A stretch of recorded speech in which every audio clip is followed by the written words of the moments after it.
te mandamos un saludo. Muy buenas noches. Por favor, a ustedes. Chau, chau. Chau, chau. Carlos. Chau, Carlos. Bueno, tenemos aquí a Iván Kachanowski. Ustedes dirán, ¿pero qué es el hijo de Kachanowski? ¿Algo de Kachanowski? Porque se parece a Kachanowski. ¿Cómo estás, Iván? Es Iván Kachanowski, economista, como su tío. Bueno. Tío y padrino, tiene doble título. Aparte padrino. Tío, bueno, muy bien. Lo invitamos mucho acá, a Iván. Perdón, a tu tío, a Roberto. También tiene un hermano, tenía un hermano, mejor dicho. Bueno, ¿qué mirada tenés sobre, primero, el índice de inflación que se conoció ayer?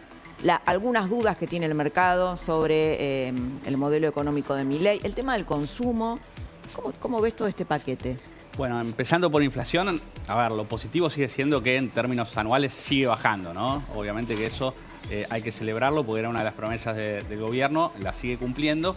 Obviamente mete un poco de ruido lo que pasó en los últimos meses, donde vimos una inflación mensual que empezó a meter algo de ruido, ¿no? Octubre, noviembre, diciembre mostraron inflaciones mensuales un poquito más altas, bueno, con este 2,8 de diciembre, que en parte está un poco vinculado a varios factores. En octubre tuvimos un mes bastante tenso en términos electorales, donde mucha gente se cubrió en el dólar.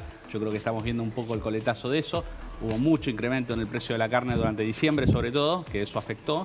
Y también en diciembre se concretó una suba de tarifas, ¿no? Que corrió por arriba de la inflación, cuando antes estos sinceramientos de tarifas, que hay que hacerlos, yo creo que hay que hacerlos, iban por debajo de la inflación. Bueno, post-elecciones fueron un poquito más fuertes y corrieron por arriba. Y bueno, esto hizo que la inflación suba. Ahora, de cara al 2026, yo creo que de a poco se va a ir retomando el camino descendente de la inflación. La verdad que hace unos meses miraba una inflación de enero por ahí más cercana al 2, eso ya es difícil de verlo. Sí, las consultoras, bueno, un poco hablaban de una inflación, digamos, un poco más baja de la que se dio, ¿no? El presupuesto te habla de una inflación para el 2026 de 10%, que es difícil que se cumpla con estos niveles que venimos. El promedio del mercado te da alrededor de 20 y bueno, yo creo que va a estar un poquito más cerca del 20 que del 10, en 17, 16% Iván, para el 2026. Hay que celebrar un 2,8 porque digo, no nos olvidemos que venimos de la hiperinflación, estuvimos al borde de una hiperinflación, casi un 30% de inflación. Y hoy yo leía muchos y escuchaba muchos economistas más de una mirada un poco más zurdo, ¿no? El zurdaje está como loco porque consideran que es un montón. El 26% no les parecía un montón, el 2,8 es un montón. Pero digo, entiendo que el camino desinflacionario es largo, es una transición larga. ¿Hay que celebrar este 2,8%? No te diría celebrarlo, pero sí recordar, por ejemplo, y te voy al gobierno de Macri, que cuando tenía por ahí algún coletazo cambiario o algún problema, la inflación mensual era de 3,5, 4, 4,5, ¿no? Acá tuviste un episodio electoral con el tipo de cambio, bueno, no se te fue arriba de 3 a 3,5 a 4, fue 2,8. Obviamente no me gusta, pero el impacto empieza a ser menor, ¿no? Y ese impacto también es generado por la disciplina fiscal que te genera este gobierno. A ver, pongamos un puntito acá, volvamos a poner la placa de la evolución de la inflación, que es interesante repasarla. Mirá, 2017, gobierno de Macri, 24,7%. 2018, 47,6%. Tremendo. Tremendo, ¿no? Tremendo. Bueno, ahí claro, en el 2018 ahí se le empieza... Se le va. No, ahí se le empieza a ir todo. Sí. Me acuerdo perfecto. Abril, sí, claro. Que empieza como la corrida del dólar, una corrida contra el peso fuerte. Abril, mayo del 2018, mirá, 2019, 53,8%. En el 2020, 36,1%. Acá ya estamos en pandemia, ¿no? Gobierno de Alberto Fernández. 2021, 50,9%. 2022, 94,8%. 2023, 200,4%. Bueno, y ahí ya gobierno de Milei. Recordemos que en diciembre del 2023 la inflación fue del 25% mensual. Después del plan Platita. Después del famoso plan Platita del señor Massa, que, bueno, dejó el país destrozado y que estuvo a punto de ser electo. Ese gráfico te tiene que mostrar cierta luz al final del túnel, más allá del dato concreto de diciembre, ¿no? Si se siguen dando las cosas, si se sigue un equilibrio fiscal, se avanzan las reformas. Es decir, cuando vos mirás esa película completa, decís, bueno, acá se hizo un esfuerzo de desinflación y que creo que es por eso que tuvo el voto que tuvo en octubre, ¿no? Digamos, prometió inflación. Obviamente hay otros problemas, hay otros desafíos, pero dijeron, vos me dijiste que ibas a bajar la inflación bajó, ok, te doy una fichita más, que creo que eso es lo que pasó en octubre, ¿no? Sí, sí. Y bueno, ahora Ahora, obviamente, va a haber desafíos de actividad y mucha cuestión. Va a ser un año interesante, están las reformas. Pero creo que más allá del dato de diciembre, en términos de inflación, está claro que se ha hecho un buen trabajo, ¿no? Digamos, con cierta luz amarilla sobre el margen, pero que yo creo que va a seguir bajando. Sí, Dani. No, perdón. Bueno, para el metro cuadrado de la gente, para aumentar la productividad, el consumo, ¿no? Reactivar la economía. Yo creo que ayer estaba una analista, una de las directoras de una encuestadora, y nos decía, pasa un dato curioso, que lo charlábamos, no me acuerdo si en el aire o fuera del aire, pero ella decía, un 35% de la gente te dice, estoy endeudado, estoy mal económicamente. Y la segunda pregunta es, ¿confías en Milei? Sí. ¿Cómo se explica esto, no? ¿Tiene esperanza de que en un año va a estar mejor? Esta misma gente que está mal o que está endeudada con tarjetas o con billeteras electrónicas. Bueno, mirá, te hablaba un poco de luz al final del túnel, ¿no? Yo creo que la gente ve un poco esa luz. Mirá, hace poco vino una persona a casa a arreglar el piso. Yo le pregunté, ¿no? Le dije, ¿cómo comparás a Alberto o a Milei? Y me dijo algo que me dejó pensando y que creo que responde un poco a esto. Me dijo, mirá, yo por ahí con Alberto sentía que me podría comprar la moto que me iba a comprar un poco más rápido.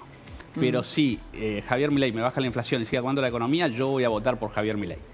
Entonces yo creo que si esta persona, que por ahí tuvo que posponer cierto consumo o cierta prioridad que tenía él de consumo, ve que la inflación va bajando y va a llegar a comprar lo que quería comprar, aunque le lleve un poco más de tiempo, pero se va ordenando la economía, porque la pobreza también va bajando, bueno, van a ir confiando en él. Es decir, bueno, hay mucha gente que nosotros hemos invitado acá, jóvenes sobre todo, pero no tan jóvenes, que por ahí tuvieron un emprendimiento, se fundieron durante la era Milei, lo siguen bancando a Milei, lo van a volver a votar a Milei. Gente que le va mal y te dice, a mí me va peor que durante Alberto Fernández, pero no quiero que vuelva el peronismo, el kirchnerismo.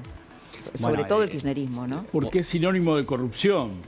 Está el factor corrupción también, ¿no? Más allá de que la inflación es algo que golpea y mucho, mezclado eso con la corrupción, me parece que hay un fuerte barrera de decir, bueno, no volvamos a esto. Este camino obviamente no va a ser fácil y los países que se estabilizan les lleva tiempo, ¿no? Digamos, no es que lo hacen en 2 o 3 años. Sí. Bajar la inflación no Vuelvo un poquito más a la años, coyuntura, si me permite. Un poquito más, porque bueno, inflación de diciembre 2,8%, pero hoy bajó el dólar, el Banco Central pudo comprar nuevamente dólares. El gobierno va a llegar a acumular el nivel de reservas, Iván, que el Fondo Monetario le está pidiendo para que continúe la estabilidad, y ahora con esta brecha, una brecha distinta que va a aumentar en función de la inflación del 2,8 de diciembre, ¿no? Sí, las bandas. Hoy se compró bastantes dólares, arriba de 100, de hecho usaron 100 para empezar a devolverles organismos. Y creo que es la señal que tiene que ir dando el gobierno, ¿no? Porque el riesgo país no termina de caer y bueno, porque no está dando la señal de que acumula reservas un país que le cuesta pagar, ¿no? Entonces ahora tuviste un vencimiento en enero que, bueno, ya fue sorteado, deuda por deuda, no de la manera ideal, pero bueno, es lo que se puede. Y en junio tenés otro vencimiento importante. Entonces yo creo que si el gobierno empieza a dar microseñales de que todos los días va comprando un poquito, porque tampoco puede comprar demasiado porque te altera el mercado, pero todos los días va comprando un poquito, el mercado va a ir confiando en que va a ganar capacidad de pago. Contemos a la audiencia que estamos hablando de las reservas del Banco Central, ¿cuántas son actualmente y cuánto quería el Fondo Monetario que lleguen para que haya más respaldo a la moneda? Que de hecho los economistas le aconsejaban, le criticaban a Milei porque no compraba reservas, el gobierno no compraba reservas y finalmente tuvo que hacerlo, ¿no? Sí, ¿no? También esa crítica vino en medio de las elecciones donde la prioridad era otra.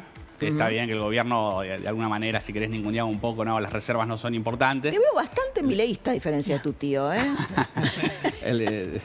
Trato de ser objetivo, ¿no? Digamos, pero sí creo que, me perdí ahora con la pregunta, las reservas. Las reservas están ahí, en las netas, digamos, descontando las propias bancos centrales, están cerca de cero, casi negativas, pero hay como 4.000 millones de dólares que tiene depositado el Tesoro en el Banco Central, que si bien son del Tesoro, bueno, pueden servir. Por eso es importante que acumule reservas, porque si no vas a estar siempre con esta duda, che, ¿va a poder pagar Argentina? ¿No? Porque ¿cuántos defaults tiene Argentina? ¿Cuántas veces no pagamos? ¿No? Digamos, siempre Argentina es el borracho de la mesa y no se puede dormir en esto de acumular reservas. Ahora hay un vencimiento con el Fondo Monetario.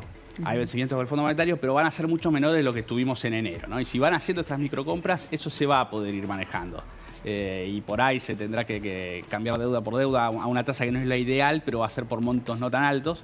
Y después, bueno, si avanzan las reformas, sí creo que el riesgo país puede terminar de comprimir y ahí es cuando Argentina vuelve a los mercados. Y ahí es cuando vos podés endeudarte a una tasa razonable. Por eso es muy importante En este bancos año. privados, instituciones privadas, saliendo Volver a los mercados financieros a una tasa razonable. Hoy no lo haces porque el riesgo país está alto.